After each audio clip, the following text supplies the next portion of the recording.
ഈ മരുയാത്രയതിൽ. എന്നേശുവേ നീ അല്ലാതെനിക്ക് ഈ മരുയാത്രയതിൽ. എന്നിമ്പവേളയിലും എൻ തുമ്പവേളയിലും എന്നാളും എന്നെ അൻപോടെ കാത്തും കർത്തൻ കൂടെയുണ്ട്, കർത്തൻ കൂടെയുണ്ട്. എൻ്റെ ഉള്ളം ദൈവത്തെ നോക്കി മൗനമായിരിക്കുന്നു. എൻ്റെ രക്ഷ അവങ്കൽ നിന്ന് വരുന്നു. അവൻ തന്നെ എൻ്റെ പാറയും എൻ്റെ രക്ഷയും ആകുന്നു.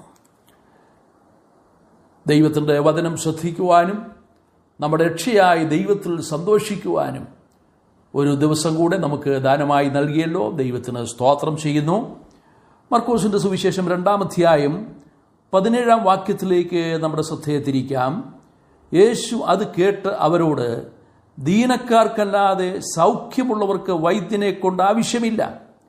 ഞാൻ നീതിമാന്മാരെയല്ല പാപികളെ അത്രേ വിളിപ്പാൻ വന്നത് എന്ന് പറഞ്ഞു. നമ്മുടെ കർത്താവായ യേശു ക്രിസ്തു ചുങ്കക്കാരനായിരുന്ന ലേവിയെ തൻ്റെ ശിഷ്യനായി വിളിക്കുകയാണ്. ലേവി അതിൻ്റെ സന്തോഷത്തിൽ കർത്താവിനും ശിഷ്യന്മാർക്കും അതുപോലെ തൻ്റെ സഹപ്രവർത്തകർക്കുമായിട്ടൊരു വലിയ വിരുന്നൊരുക്കി. ധനവാനായിരുന്ന മനുഷ്യന് ആ വിരുന്ന് ഒരുക്കിയപ്പോൾ നാനാ തുറയിൽപ്പെട്ട ആളുകൾ സംബന്ധിച്ചു എന്ന് നമുക്ക് മനസ്സിലാക്കാം. അപ്പോൾ പരീശന്മാരായ ശാസ്ത്രിമാർ ഈ കാഴ്ച കണ്ടിട്ട് കർത്താവ് ചുങ്കക്കാരോടും പാപികളോടും കൂടെ തിന്നുകയും കുടിക്കുകയും ചെയ്യുന്നു പറഞ്ഞ് പരീശന്മാർ കർത്താവിനെ കുറ്റപ്പെടുത്തുകയാണ്. അപ്പോൾ കർത്താവ് പറഞ്ഞ ഒരു മറുപടിയാണ് നമുക്കിവിടെ വായിക്കുവാൻ കഴിഞ്ഞത്. ദീനക്കാർക്കല്ലാതെ സൗഖ്യമുള്ളവർക്ക് വൈദ്യനെ കൊണ്ട് ആവശ്യമില്ല. ഞാൻ നീതിമാന്മാരെയല്ല പാപികളെ അത്രേ വിളിപ്പാൻ വന്നത്. നമ്മുടെ കർത്താവായ യേശു ക്രിസ്തു ലോകത്തിലേക്ക് വന്നത് ദീനക്കാർക്ക് വേണ്ടിയാണ്, അഥവാ രോഗികൾക്ക് വേണ്ടിയാണ്. ഈ ലോകത്തിൽ വിവിധ നിലകളിലുള്ള വൈദ്യന്മാരെ നമുക്ക് കാണുവാനായിട്ട് കഴിയും. പ്രത്യേകിച്ചും ഇന്നത്തെ ട്രീറ്റ്മെൻറ്റിൻ്റെ പ്രത്യേക പുരോഗമനം അനുസരിച്ച് ഓരോ വിഭാഗത്തിൽപ്പെട്ട രോഗികൾക്കും അതതിൻ്റെതായിരിക്കുന്ന സ്പെഷ്യലിസ്റ്റ് ഡോക്ടേഴ്സിനെ നമുക്ക് ലഭിക്കും. ഒരുപക്ഷെ നർവസ് സംബന്ധമായിട്ടുള്ള രോഗമാണെങ്കിൽ ന്യൂറോളജിസ്റ്റിന് ലഭിക്കും. കുട്ടികളുടെ രോഗമാണെങ്കിൽ പീഡിയാട്രീഷ്യൻസിന് ലഭിക്കും. അതുപോലെ നമ്മുടെ എല്ല് സംബന്ധമായിട്ടുള്ള രോഗമാണെങ്കിൽ ഓർത്തോപീഡിക്സിനെ ലഭിക്കും. ഏത് വിഭാഗത്തിൽപ്പെട്ട രോഗങ്ങൾക്കും അതിൻ്റെതായിരിക്കുന്ന സ്പെഷ്യലിസ്റ്റിനെ ലഭിക്കുന്ന ഒരു കാലമാണിത്. എന്നാൽ ആത്മാവിനെ സംബന്ധിച്ചിരിക്കുന്ന രോഗത്തിന് പരിഹാരം വരുത്തുവാൻ ഈ ലോകത്തിലെ വൈദ്യന്മാർക്ക് ആർക്കും സാധ്യമല്ല എന്നുള്ളത് നമുക്ക് ചിന്തിക്കുവാൻ കഴിയുന്ന വിഷയമാണ്. ആത്മസംബന്ധമായ ഒരു പ്രശ്നങ്ങൾക്കും ഈ ലോകത്തിൽ ആർക്കും തന്നെ പരിഹാരം വരുത്തുവാൻ കഴിയുന്നതല്ല.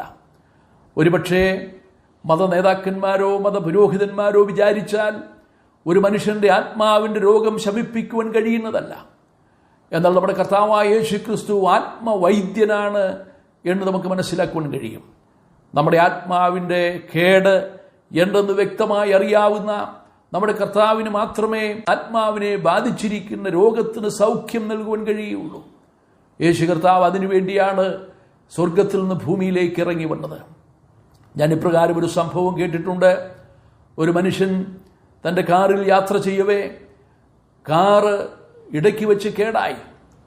താൻ വളരെ ശ്രമിച്ചു നോക്കിയിട്ടും ആ കാറ് നന്നാക്കുവാനോ തൻ്റെ യാത്ര തുടരുവാനോ കഴിഞ്ഞില്ല. അതുവഴി പ്രായമുള്ളൊരു മനുഷ്യൻ കടന്നു വന്നു. ആ മനുഷ്യൻ്റെ ശ്രദ്ധ ആ കാറിലേക്ക് തിരിഞ്ഞു.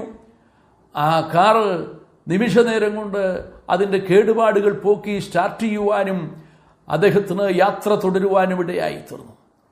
ഒടുവിൽ അദ്ദേഹത്തോട് തൻ്റെ പേര് ചോദിച്ചപ്പോൾ ഇപ്രകാരം പറയുകയുണ്ടായി, ഞാനാണ് ഹെൻറി ഫോർഡ്. ആ കാറിൻ്റെ നിർമ്മാതാവ് അദ്ദേഹമായിരുന്നു. ആ കാറിൻ്റെ കേടുപാടുകൾ പോക്കുവാൻ അതിൻ്റെ നിർമ്മാതാവിന് കഴിയുമായിരുന്നു എന്നുള്ളതാണ് നമുക്കിവിടെ നിന്നും ഗ്രഹിക്കുവാനായിട്ട് കഴിയുന്നത്. പ്രിയരെ, നമ്മുടെ സൃഷ്ടാവ് നമ്മുടെ കർത്താവായ യേശു ക്രിസ്തുവാണ്. നാം ദൈവത്തിൻ്റെ സൃഷ്ടികളാണ്. നമ്മുടെ കേടുപാടുകൾ പോക്കുവാൻ ദൈവത്തിന് മാത്രമേ കഴിയുള്ളൂ. കർത്താവായ യേശു ക്രിസ്തു നമ്മുടെ സൃഷ്ടാവായതുകൊണ്ട് നമ്മുടെ ആത്മാവിൻ്റെ കേട്, നമ്മുടെ ആത്മാവിൻ്റെ രോഗം എന്തെന്ന് മനസ്സിലാക്കി നമ്മുടെ ആത്മാവിന് സൗഖ്യം നൽകുവാൻ കർത്താവായ യേശു ക്രിസ്തു ആത്മവൈദ്യനായിട്ട് നമുക്ക് വേണ്ടി ജീവിക്കുന്നു. കർത്താവ് നമ്മുടെ പാപങ്ങൾ ചുമന്നുകൊണ്ട് ക്രൂശിന്മേൽ കയറി നമ്മുടെ പാപത്തിൻ്റെ ശിക്ഷ കർത്താവ് നമുക്ക് വേണ്ടി ക്രൂശിൽ അനുഭവിച്ചു. യേശു കർത്താവിൻ്റെ അടുക്കിലേക്ക് വരുന്ന ഏതൊരു വ്യക്തിക്കും പാപമോചനം ലഭിക്കും എന്നുള്ളത് അനേക വ്യക്തികളുടെ അനുഭവത്തിലൂടെ നമുക്ക് മനസ്സിലാക്കുവാൻ കഴിയും. ക്രിസ്തുയേശു പാപികളെ രക്ഷിപ്പാൻ ലോകത്തിൽ വന്നു എന്നുള്ളത് വിശ്വാസ്യവും എല്ലാവരും അംഗീകരിപ്പാൻ യോഗ്യവുമായ വചനം തന്നെ. പ്രിയരെ, താങ്കൾ ഇന്നും പാപത്തിൽ ജീവിക്കുന്ന ഒരു വ്യക്തിയാണോ? പാപത്തിൽ തുടരുന്നൊരു വ്യക്തിയാണോ? പാപികളല്ലാത്തൊരു മനുഷ്യനും ഈ ഭൂതലത്തിലില്ല. നമ്മളെല്ലാവരും പാപത്തിൽ ജനിച്ചവരും പാപത്തിൽ ജീവിക്കുന്നവരുമായിരിക്കാം. എന്നാൽ പാപത്തിന് പരിഹാരം വരുത്തുവാൻ സ്വർഗം വെടിഞ്ഞ് ഭൂമിയിലേക്ക് കടന്നു വന്ന കർത്താവിന് നമ്മുടെ ആത്മാവിൻ്റെ കേടുമാറ്റുവാൻ കഴിയും. ആ കർത്താവിൻ്റെ സമീപത്തേക്ക് കടന്നു വന്നിട്ട്, കർത്താവേ, ഞാൻ പാപിയാണ് എന്ന് സമ്മതിക്കുന്നു, എൻ്റെ പാപത്തിൻ്റെ ശിക്ഷയാണ് അവിടുന്ന് ക്രൂശിൽ അനുഭവിച്ചത്, ഞാനിത് വിശ്വസിക്കുന്നു. കർത്താവേ, എൻ്റെ പാപങ്ങൾ ക്ഷമിച്ച് എന്നെയും അവിടുത്തെ ഒരു മകനാക്കി തീർക്കണമേ, ഒരു മകളാക്കി തീർക്കണമേ എന്ന് പ്രാർത്ഥിച്ച് ഹൃദയം കർത്താവിന് വേണ്ടി തുറന്നു കൊടുക്കുമ്പോൾ കർത്താവ് ഹൃദയത്തിൽ വാഴുകയും കർത്താവായ യേശുക്രിസ്തുവിൽ കൂടെ താങ്കൾക്കൊരു ദൈവ പൈതലായി തീരുകയും ചെയ്യുവാൻ കഴിയും.